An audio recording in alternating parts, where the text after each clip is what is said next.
만나면 좋은 친구 MBC. 안녕하세요. 건강지킴이 닥터 MBC 목서윤입니다. 안녕하세요. 김차동입니다. 질환에 관한 다양한 궁금증 오늘도 여러분의 입장에서 꼼꼼하게 짚어드리겠습니다. 양치질을 할 때 잇몸에서 피가 나거나 잇몸이 붓는 경험 많이들 하시는 것 같습니다. 맞습니다. 실제로 한 조사에 보면요. 한국인이 병원을 자주 찾는 원인 1위가 바로 치주 질환이라고 해요. 네, 그만큼 치주 질환으로 고통을 겪는 분들이 많다는 뜻이겠죠. 특히 이 잇몸에 문제가 생기면요. 치아 건강에도 영향을 주는데요. 적절한 치료와 관리가 매우 중요합니다. 네, 그래서 오늘은 연세 유펜치과 곽기태 원장과 함께 치주 질환에 대해 자세히 알아보는 시간 가져보겠습니다.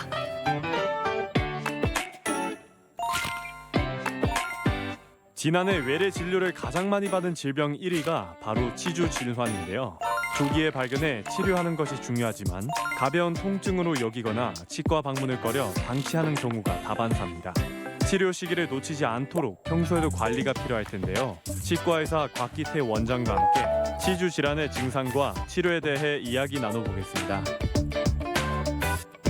네, 원장님 안녕하세요. 네, 안녕하세요. 네. 사실 감기만큼이나 흔한 게 치주 질환이라고 하더라고요. 예. 네. 그러면 우리가 치주 질환이 어떤 건지 우선 자세히 짚고 넘어가는 게 좋을 것 같은데요. 네네네. 네. 치주 질환이라고 하는 거는 먼저 치아를 지지해주는 조직이 있습니다. 치아를 지지해주는 조직을 치주 조직이라고 그러는데 여기에는 잇몸이 있고 치아를 감싸고 있는 치조골이 있고 그리고 치근과 뼈 사이가 관계 중간에 있는 치주 인대가 있습니다. 이 치주 조직에 염증이 생기는 것을 치주 질환이라고 합니다. 그리고 이 치주 질환은 크게 두 가지로 나누는데 치은염과 치주염입니다. 잇몸에 있는 염증을 치은염, 그 다음에 이게 과하게 심하게 돼서 치조골까지 뼈까지 진행되는 걸 치주염이라고 합니다.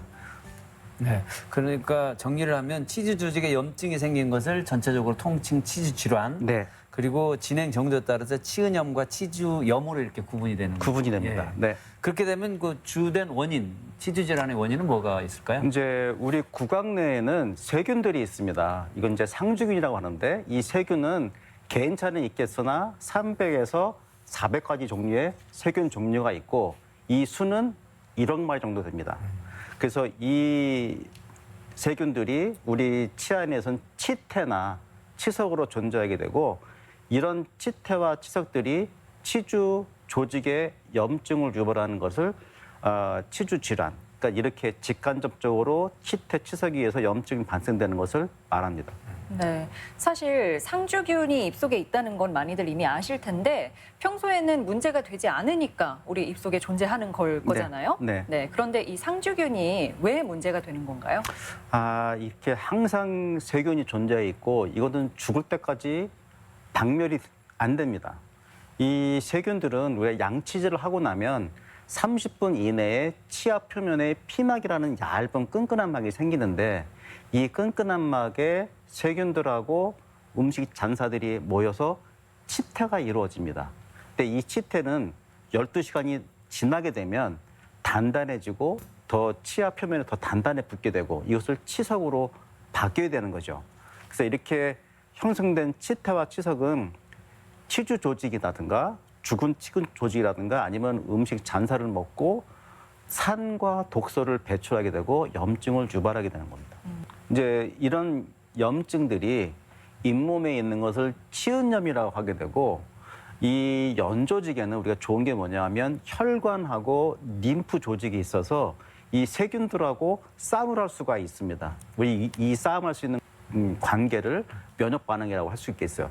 그런데 칫솔질을 잘 안 하고 치실질도 안 하고 구강 위생이 안 좋아진다면 이 세균수는 점점 번식하게 되고 증식하게 되면서 숫자가 많아집니다. 그러면 면역 반응이 숫자가 많아진 세균들을 이길 수 없을 때 면역 반응이 질 때 이때는 피도 나고 염증을 이제 유발하게 되면서 환자들은 치과 오실 때 양치할 때 피가 납니다 하고 내원을 하시게 됩니다.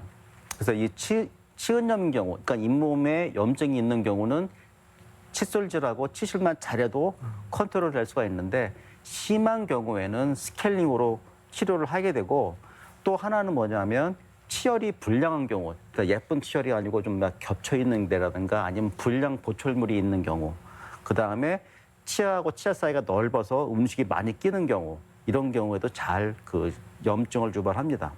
또 한 가지는 이런 세균들하고 싸움할 때에는 혈관이 관여해서 면역 반응을 일으키는데 흡연을 하게 된다면 이건 더 문제를 일으킬 수가 있습니다. 흡연은 니코틴이라든가 화학물질이 자체적으로 영향을 줄 수 있지만 이 흡연으로 인해서 혈관이 수축을 하게 됩니다. 그러면 혈관에서 백혈구라든가 염증 세포들이 나와서 싸움을 하게 되는데 혈관이 수축하게 되면 우리가 필요한 만큼의 면역 세포들이 나올 수가 없습니다. 그러면 항상 지게 되는 거죠. 그래서 흡연을 안 하시는 게 구강 건강에는 굉장히 좋고 만약에 이제 또 하나를 추가한다면 이제 임신을 하는 경우 평소에는 질환에 대한 그 면역 민감성이 이제 높다가 이제 임신을 하게 되면 굉장히 높아집니다.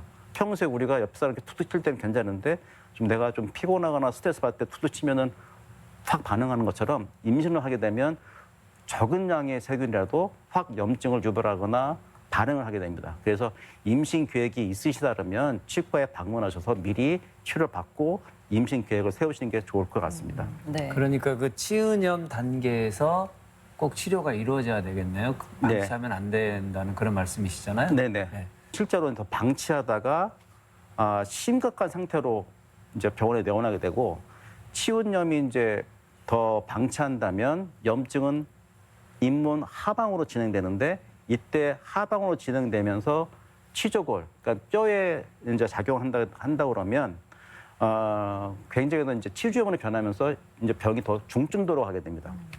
아까도 말씀드렸다시피 잇몸에는 혈관과 림프 조직이 있어서 방어를 할 수가 있지만 뼈에는 혈관이 없습니다. 그래서 처음에는 잇몸이 1차 방어 배리어인데 이거를 간과하고 더 심각하게 된다면 치조골에는 혈관이 없기 때문에 염증이 들어오게 되면 뼈는 지 스스로 녹아나가게 되고 그 녹아난 공간에는 뼈 속에 있는 콜라겐이 연소기주로 바뀌어서 방어를 합니다. 연소기주로 한다는 건 뭐냐면 혈관도 들어오고 신경도 들어왔다는 이제 현상인데 면역 반응은 좋아지지만 뼈가 녹아나감으로 인해서 치아가 흔들리거나 치아 위치가 변하거나 이렇게 됩니다. 그래서 환자분들이 중고등학교 때는 치열이 예뻤는데 지금 치열이 막 이렇게 앞으로 튀어나온다거나 공간이 생겼어요 하는 거는 치주염 때문에 뼈가 녹아나가고 치열이 움직여서 생긴 겁니다. 이제 염증도 심해지면 치석치태도 많아지고 이제 입냄새도 많이 나게 됩니다. 네. 그 치은염이 생기는 원인에 대해서 이야기를 들어보니까 결국 그러면은 그 세균의 수를 평소에 줄일 수 있다면 도움이 되지 않을까 싶은데요. 제일 좋은 게 네. 진짜 효율적인 칫솔질입니다. 네. 그러니까 효과적인 칫솔질과 칫솔 사용으로 인해서 구강 내에 있는 상주의 숫자를 줄인다면 우리가 지금 구강 내에서 싸움할 수 있는 백혈구라든가 염증 세포 수를 더 강화시키는 면역 반응을 강화시키는 요인이거든요. 또 한 가지 혈압이 있거나 당뇨병이 있거나 아니면 뭐 호르몬 이상 아니면 영양 결핍이 있다 그런 경우에는 이것들이 치주 질환을 일으키지는 않지만 질환이 있다 그러면 더 악화시키는 역할을 하기 때문에 이런 분들 더 자주 치과에 방문하셔서 정기 점검과 구강 위생을 높이는 방법이 굉장히 좋습니다. 앞서 감기만큼 치주 질환을 겪는 사람이 많다고 이야기했는데요. 실제로 유병률은 얼마나 되나요? 치은염은 굉장히 높습니다. 20대에서 거의 반 이상이 이제 치은염에 이제 이완돼 있고 30대 이상에서는 한 75%, 그다음에 이제 40세 이상에서는 거의 8, 90%가 치은염을 다 갖고 있는 거예요. 그러니까 저도 아마 치은염이 있을 거예요. 문제는 이제 면역 반응 밑에 있기 때문에 뭐 건강하다고 말씀드리지만 항상 여기는 싸움터고요. 근데 문제는 뭐냐면 이제 치주염인데 치주염은 치은염에 비해서 유병률은 낮지만 그 경도는 굉장히 세기 때문에 치아가 흔들린다거나 뼈가 녹아내린다거나 그렇습니다. 그래서 특히 이제 50대 같은 경우는 60대보다 더 높아요. 근데 그 이유는 제가 유추해 볼 때 스트레스입니다. 스트레스. 나이하고도 관계가 있고 네. 또 스트레스하고도 관계가 있고 네.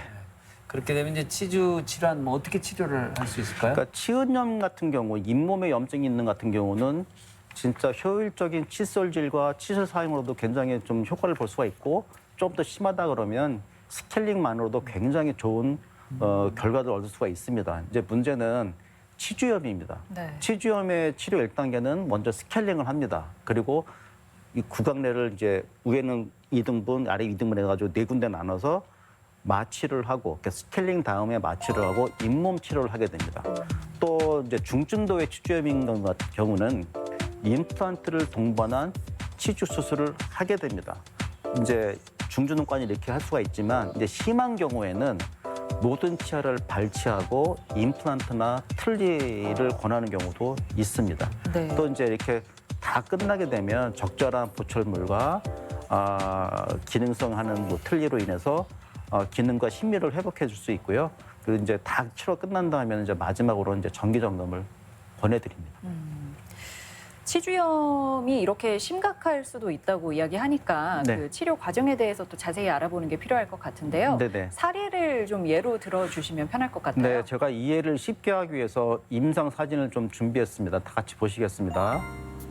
지금 환자 보시면 이제 앞니가 굉장히 많이 하악을 덮고 있고요. 앞니 앞으로 튀어나온 상태고 그 가운데 2개 치아는 치아 모양, 치아 색깔 3개의 보철물 더해서 그 공간을 지금 메꾼 상태입니다. 그러니까는 어금니가 무너지면서 앞니가 앞으로 튀어나오는 네. 그리고 보면 교합이 다 빠진 상태거든요. 그러니까 이런 상태의 환자입니다. 사진으로 보니까요. 뭐 잇몸이 많이 드러나 보이고 이런 경우는 치료가 좀 어려울 것 같다는 생각이 드는데 어떤가요? 이런 경우에 문제가 뭐냐면 치아가 밖에 움직이게 되고 또 움직인 치아들이 계속 앞으로 움직입니다. 그래서 어금니가 빠지면 그 앞니도 영향받게 되고 또 한 가지는 빠진 치아에도 상대방 치아가 계속 정출을 올라오게 돼서 교합도 안 맞게 되고요. 굉장히 다 틀어지게 됩니다. 근데 이런 경우에는 스케일링을 먼저 하고 염증 치료를 합니다. 그래서 상악도 2군데로 나눠서 마취를 하고 잇몸 치료를 한다거나 수술을 한다거나 해서 이제 염증을 다 컨트롤, 염증이 없는 상태에서 보철물 치료가 들어가는 게 맞고요. 그 임플란트 보철물이 들어갈 수 있는 공간을 만드는 치료를 임플란트 수술하고 그 이후에 하게 됩니다. 네. 시간도 꽤나 걸릴 것 같다는 생각이 드는데 치료 기간은 얼마나 될까요? 이제 이런 경우에는 이제 경우 다 틀리지만 대부분의 경우에는 하악에는 4개월, 상악에는 6개월이라는 그 임플란트 보철을 끝내는 시기를 말씀드렸는데 개인차는 있지만 특별한 난관이 없을 때에는 발치와 동시에 한 4일 내지 6개월 정도면 다 치료가 끝나게 됩니다. 혹자는 뭐 1년 이상 걸렸다고 그런 분도 계시는데 생각보다 빨리 끝나네요. 이제 그런 케이스는 이제 뼈가 없는 경우라든가 굉장히 심한 경우는 먼저 뼈이식을 해놓은 상태에서 임플란트 하기 때문에 1년의 시간이 걸리는데 발치와 동시에 임플란트를 식립하게 되면 4 내지 6개월이면 끝납니다. 치료가 끝나고 나서도 잘 관리해 주는 게 중요할 것 같은데요. 관리는 어떻게 하나요? 관리는 아까도 말했다시피 치아가 망가진 주 원인은 구강위생인데 구강위생을 잘할 수 있는 효과적인 칫솔질과 치실 사용이 우선이고요. 그 외에는 저희 치과에서 할 수 있는 거는 정상 건강한 사람이라면 1년에 2번 정도는 치과에 내원해서 정기 점검 받는 게 좋고요.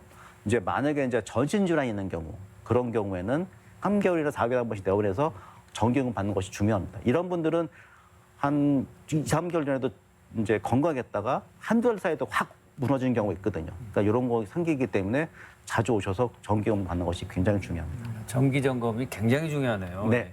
실제로 그 치주 질환이 아주 심한 경우 그 전악 임플란트를 한다는 그런 얘기를 들었는데 네네. 이건 어떤가요? 제가 지금 그 사진 임상사진을 갖고 왔는데 이 40대 남자 환자의 경우입니다. 이분은 거의 1년에 270일 정도 외국에 출장 나가시는 분이라 관리를 못 하시는 분이거든요. 그러니까 40대라도 관리가 안 된다면 저 사진에 보는 것처럼 굉장히 뼈가 많이 녹아나게 되고 염증이 많이 이완된 경우는 뼈도 상태가 변합니다. 더 심한 경우에는 우선 먼저 해부학적 구조를 먼저 살피게 됩니다. 뭘 보냐면 상악에서는 상악동, 하악에서는 하추 신경입니다. 위에는 이제 상악동이 있기 때문에 뼈가 많이 없다 그러면 아까도 이제 질문하신 것처럼 1년 넘게 걸려라는 것이 상악동 수술을 할 때 뼈 이식만 해놓고 기다리는 시간이 있고 심고 기다리는 시간이 있기 때문에 1년 시간이 걸리기 때문에 해박적 구조 점검을 잘해야 되고요. 상악이나 하악에 그런 해박적 구조를 점검한 다음에 문제는 잔전골의 질과 양을 검사합니다.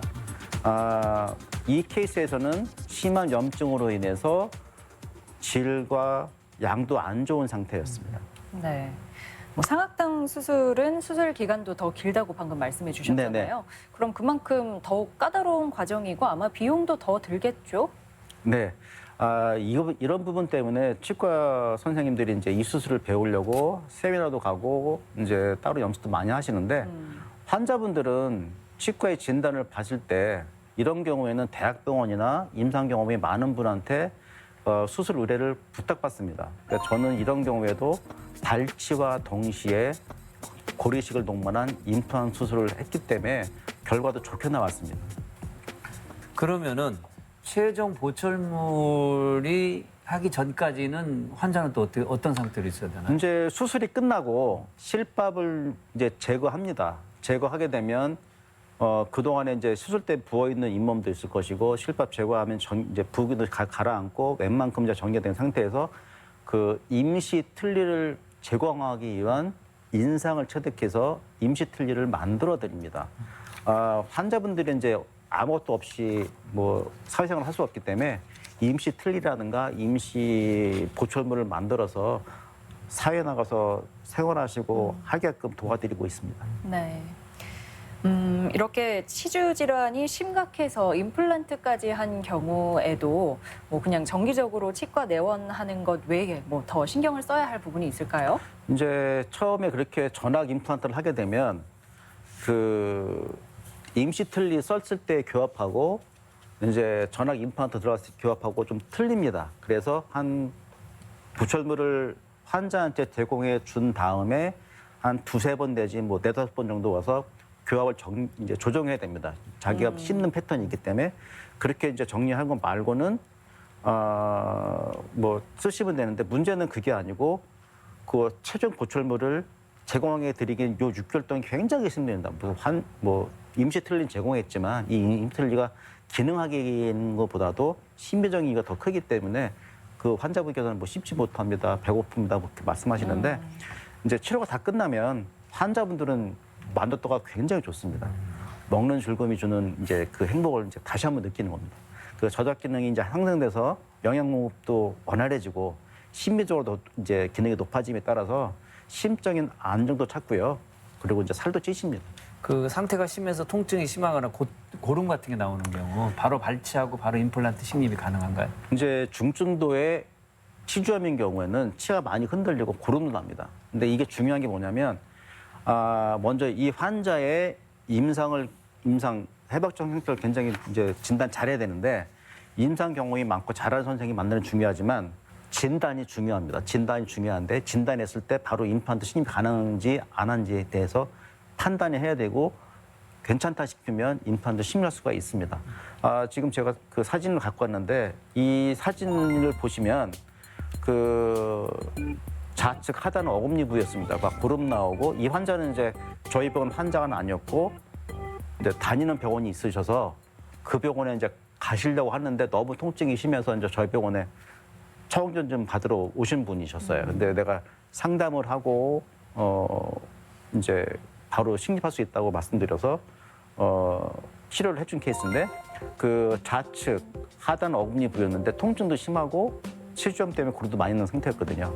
그래서 이제 이런 경우에 이제 염증이 심한 경우에는 먼저 환자한테 항생제를 투여해서 예방적으로 이제 있을 수 있는 모든 그 문제를 해결하고 이제 발치와 동시에 염증 제거하고 임플란트를 식립한 케이스입니다. 과정은 힘들어도 이후에 환자 만족도는 굉장히 높다고 하셨잖아요. 네. 그럼 치주 질환으로 이제 치료를 받게 될 때, 특히 치주염으로 치료를 받게 될 때는 어느 정도 마음의 각오는 하고 인내하는 마음이 필요하겠네요. 네. 이 치과 임플란트의 경우에는 4내지 6개월의 시간이 필요하게 됩니다. 그래서 환자는 내가 언제 먹습니까? 언제 예쁜 입이 됩니까? 말씀하시는데 솔직히 인내하셔야 됩니다. 그리고 이 인내가 하고 나면 결과는 참 좋습니다. 그리고 이제 이렇게 해서 오랜 기간 동안 길렀다가 이제 마지막 보철물이 들어가고 환자가 막 웃으시고 좋아할 때 저도 참 기분 좋거든요. 그러니까 어떤 분 같은 경우는 이제 이렇게 해드리면 뭐 저한테 생명의 은인이라 하시고 막 그러시는데 그거보다도 이제 환자가 그렇게 자신감이 이제 얻게 되면 이제 뭐 몸도 좋아질 뿐만 아니라 네. 옷 입는 스타일도 바뀌어지십니다. 네, 오늘 치주 질환에 대해서 이야기 나눠봤는데요. 혹시라도 고통받으시는 분들이 있다면 이런 치료 과정도 있다는 거 참고하시면 좋을 것 같습니다. 네, 오늘은 치과의사 곽기태 원장과 함께했습니다. 고맙습니다. 네, 감사합니다.